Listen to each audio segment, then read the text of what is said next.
মামা, আমরা মানে ইয়ে মুরগি খাইতে আসছিস তাই না? তোদের এত বড় সাহস! এক্ষুনি তোদেরকে খেয়ে ফেলবো। মামা, প্রাণ ভিক্ষা দেন, জীবনে আর কোনোদিনও এই কাজ করব না। এই এই যে কানে ধরলাম।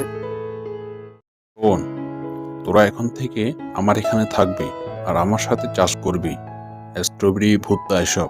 আর প্রতিদিন একটা করে মুরগি খেতে দিব। কি, খুশি তো? জি মামা, অনেক খুশি। তাহলে এখন থেকে কাজ শুরু কর। সন্ধ্যা হয়ে আসছে, কাঠ দিয়ে আগুন জ্বালা।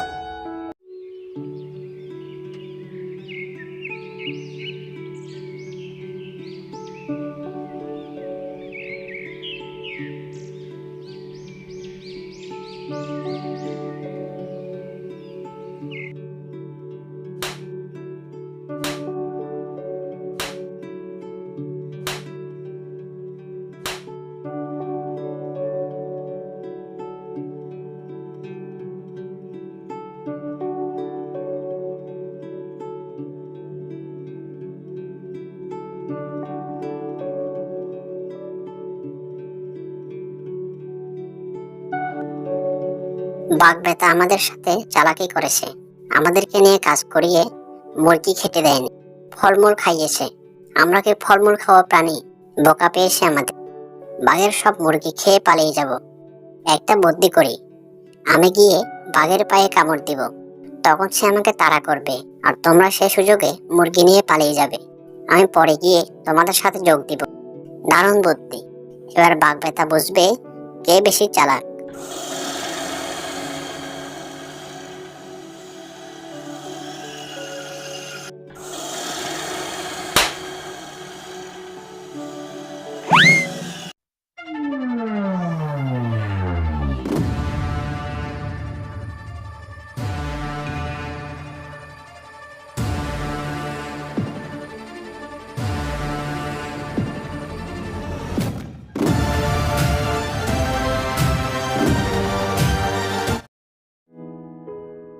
বাঘমশাই, গতবারে পাজের শিয়ালগুলোকে এমন পিটানি দিয়েছি না, মনে হয় বাপের জন্মেও বলবে না।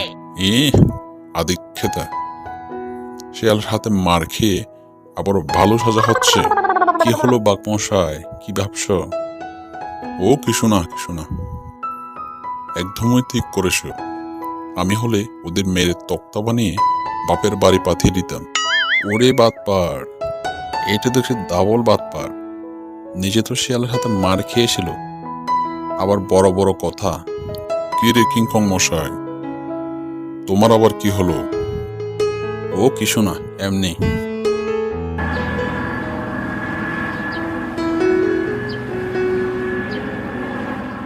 আরে কিসের শব্দ ওটা? কিসের শব্দ?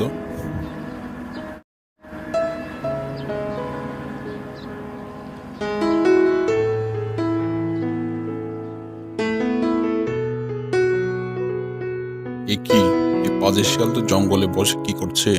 হ্যাঁ তাই তো, হেলিকপ্টার থেকে নেমে সোজা জঙ্গলে দৌড় লাগালো। পাজের শিয়াল তার মনে হয় পেট খারাপ হয়েছে। বাঘমশাই, ডোন্ট মাইন্ড, কিছু মনে করো না। যাবো নাকি শিয়ালকে চ্যাংদলা করে পিটাতে? ওরে বাপ্পা, দেখছিস না শিয়ালটা হাগু করছে। এখন ওকে মারতে গেলে যদি হাগু সরে মারে? বাঘমশাই, ডোন্ট মাইন্ড, কিছু মনে করো না। তাহলে আজ আমরা আকাশে উড়বো। আরে গাদার বাচ্চা গাদা, তোর কি পাখির মতো দানা আসে নাকি? মাথাটা মনে হয় গেছে। আমি গাদা হলে তুমি বলদ গাদা। আমরা কি দানা দিয়ে উড়বো নাকি? দেখছো না সামনে হেলিকপ্টার, সেটা দিয়ে উড়বো। সেটা আগে বলবে তো, কিন্তু আমি চালাতে পারি না। তোকে চালাতে দিব না। তাহলে চালাবে কি করে? আমাকে কি পাইলট মনে হয় না? আমি একসময় ফ্লাইং অফিসার ছিলাম। খেলে তো স্বর্গে পৌঁছে যাব। হ্যাঁ হ্যাঁ, দিচ্ছি দিচ্ছি। আমাদের কমলার মতো আর কোনো কমলা পাবেন না।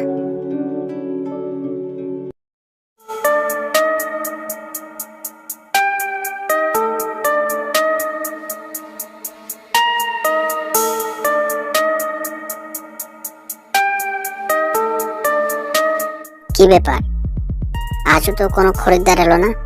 এরকম চললে আমাদের ঘর চলবে কিভাবে? আর ওদিকে বল্টু শিয়াল কমলা কি স্প্রে করে কি জানি সবসময় দোকানে কাস্টমারে ভরা থাকে। আরে বাহ, আজকে তো অনেক আয় হয়েছে। এরকম চলতে থাকলে কয়েকদিন সবচেয়ে ধনী হয়ে যাব। এই বলতু, তোর কমলা খেয়ে বাড়ির সবার পেট খারাপ হয়েছে আর কয়েকদিন বাইরে বের হতে পারেনি। তুই আমার সম্মানে মাথে লাগিয়েছিস। মামা কি বলছো? আমি কেন তোমার সম্মানে মাথে লাগাবো? তুই জানিস না তোর কমলা খেয়ে সবার পেট খারাপ হয়েছে। আমার পরিবারেরও সবার পেট খারাপ হয়েছে। আমি কি করে বলবো কিভাবে সবার পেট খারাপ হয়েছে? আহ, কি সুন্দর আখের গন্ধ। মামা চলো আখ খাই। আজ থেকে আর কমলা খাবো না।